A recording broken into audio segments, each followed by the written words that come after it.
Here at Joselito, we're proud of our inheritance. Over a century's worth of tradition within our family. We monitor the cured ham production cycle completely from beginning to end. From livestock, genetics and nutrition, through salting to curing, to maturing in our cellars. When it comes to quality, we believe that only the best will do. Given that the top chefs, food writers and lovers of good food all over the globe have declared Joselito ham to be the best in the world, they clearly agree with us.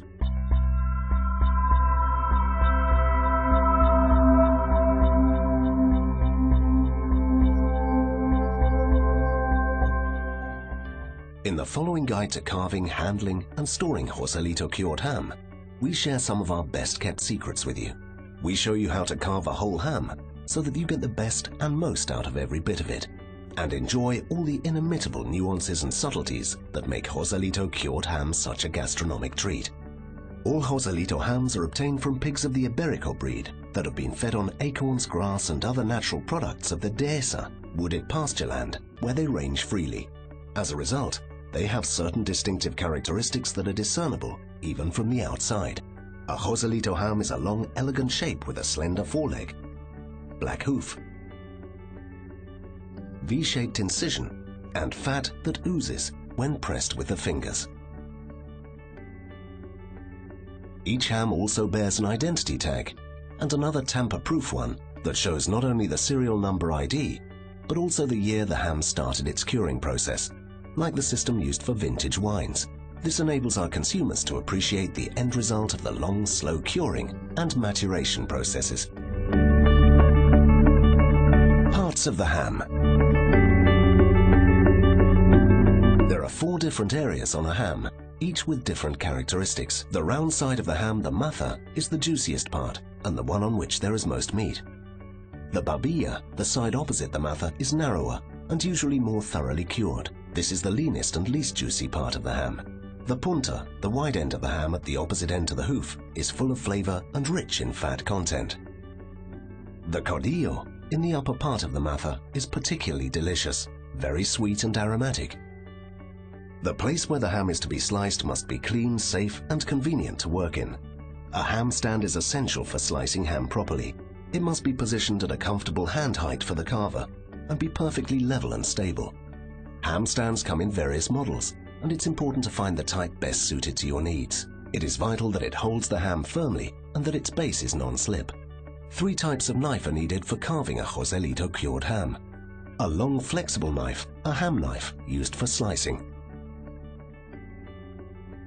A serrated knife, like a bread knife, used for removing the skin. A short, sturdy knife with a pointed tip, a boning knife, used for making precise cuts in the more angular parts and for the important task of separating ham from the bone. You will also need a sharpening steel. This is essential for keeping knives sharp. Good, well-maintained tools will enable you to carve smoothly and effortlessly. For those times when presentation is particularly important, tongs can be used for arranging cut slices on a serving dish.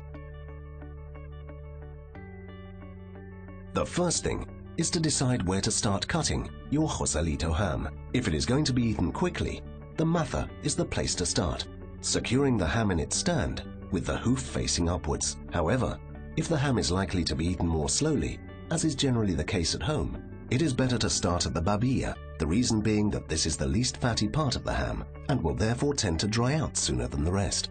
The recommended carving temperature is around 25 degrees centigrade. For the flavors and aromas of a Joselito ham to be enjoyed to the full, it should be kept at that temperature for a few days before carving, approximately 2 weeks. The first step is to use the serrated knife to make an incision around the foreleg in the narrow part of the ham, near the bone. This part is tough, so a firm hand is needed. Remove the skin by slicing towards the previous crosswise cut. Make sure that you always keep your free hand behind and above the knife to avoid cutting yourself. Wearing a chainmail glove provides extra protection. Once the skin has been removed, the outer layers of deep yellow-colored fat must be cut away. Always start at the hoof end and slice towards the thigh bone. If the whole Joselito ham is to be eaten within the same day, the skin and fat can be removed completely. This makes it easier to carve. However, if it is to be eaten over a longer period, you should only cut away the skin and fat from the part that is to be eaten immediately, leaving the rest in place as protection against the effects of exposure to the air. Several of the slices cut from the first layers of white fat should be set aside. They will come into play later as protection for the ham once you have finished slicing. It is very important for the cut area of the ham to be clean and clearly delineated so that it can be colored to prevent its drying out and taking on a rancid taste. Be sure not to remove any white fat from the interior. Joselito ham's healthy fats are the source of its marvelous flavor, in which the combination of fat and lean is a key element. This fat is aromatic, full of flavor, delicately juicy, and furthermore, good for you. Start cutting in the part known as the matha. Use the ham knife intended for slicing. Beneath the first layer of fat is the lean meat, liberally marbled with fat. When you reach the thigh bone, use the boning knife to cut decisively around the bone so that you can separate it from the ham. This will make it easier to extract slices from this part of the joint. As the bone reappears at surface level, repeat the same operation. Continue cutting slices from the surface you started with and from the new surface, the punta that has appeared behind the bone. The blade of the knife should be pressed firmly against the ham, and the back and forth slicing movement should be slow and rhythmic without you ever having to exert force. If the knife is properly sharpened, it will glide along easily and respond to a light touch, rather like playing the violin. All your freehand has to do is to take away the cut slices. Remember to keep it above and behind the knife blade.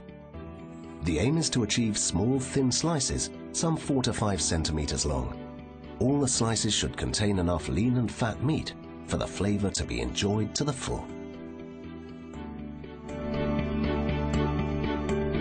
The cut surface must always be flat and perfectly horizontal, without any steps or curves.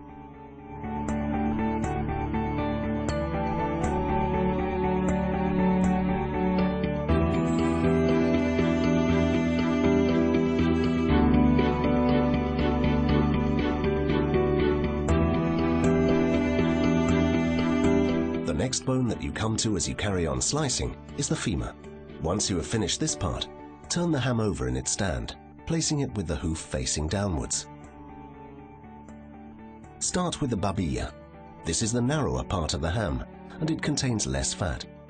In consequence, it will have matured more rapidly than the wider matha. Begin by cutting away skin and fat, just as you did with the matha, though in this case less fat should be removed. We recommend that you cut slices that incorporate a little edging of outer fat to make them more appetizing. Turn the ham over again and continue slicing the punta.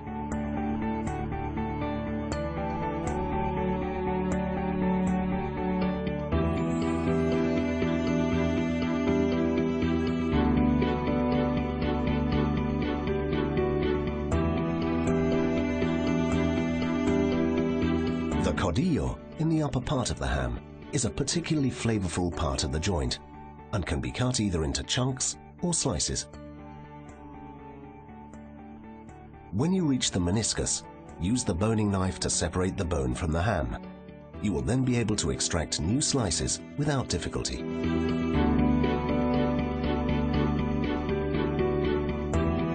Once you have finished carving the ham to obtain slices, turn your attention to its more muscular parts. The meat from these can be cut into taquitos, lardons, which can either be eaten as they are or used in cooking. Superfluous fat, white only, can also be used to add extra flavor to all sorts of dishes. It's a favorite with top restaurant chefs for that reason. Even the bone, despite having been picked completely bare, is an excellent source of flavor for meat and vegetable soups, stews and stock. For that sort of use, it is usually sawn into medium-sized pieces, which can even be frozen for future use. Joselito ham storage. Store your Joselito ham in a cool, dry place, away from direct sunlight, unless you intend eating it right away. If the ham is going to be eaten within 1 month, store it at a temperature of around 25 degrees centigrade. If it is to be kept for longer, it should be stored at around 15 degrees centigrade. A ham should preferably be stored hanging up so that it's not in contact with any surfaces. Remove its wrapping paper and hang it up, uncovered, to air. Once a ham has been started, it is very important to store it properly to prevent it from drying out. This is where the slices of outer fat, which was set aside earlier, come into service. Stick the slices of fat onto the exposed surface of the ham, like a second skin. Next, wrap it tightly in position with cling film. This prevents contact with the air, and the fat will continue to feed the surface of the ham. Make sure that the whole of the cut surface is well covered by slices of fat.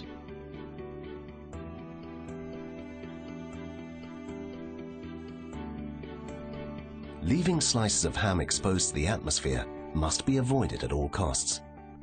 Always try to cut just as much as you need, and don't cut it until just before it is to be eaten.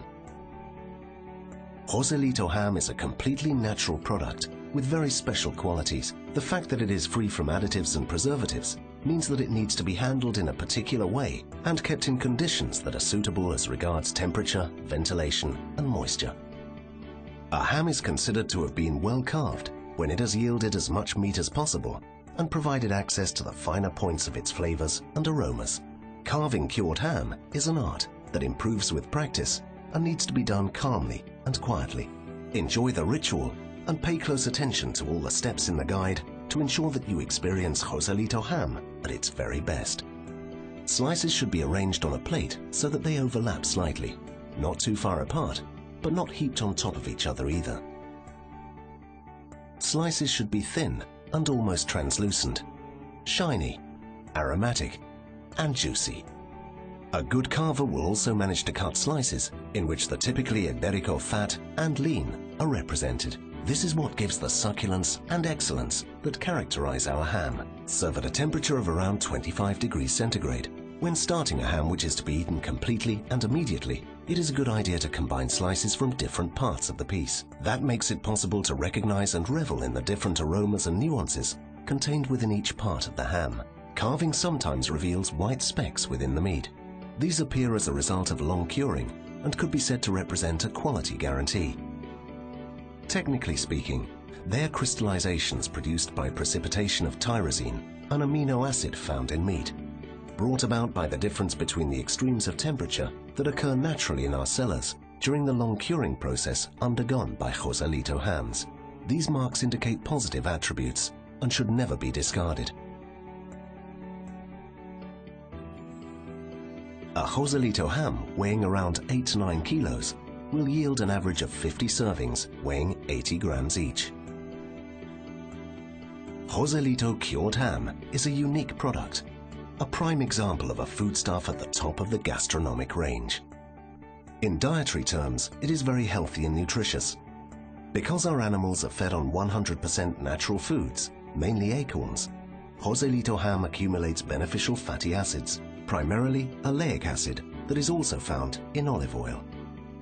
Furthermore, it is rich in vitamins, natural antioxidants, and quercetin, which lower the risk of cardiovascular diseases, help reduce cholesterol levels, and provide protection against arteriosclerosis.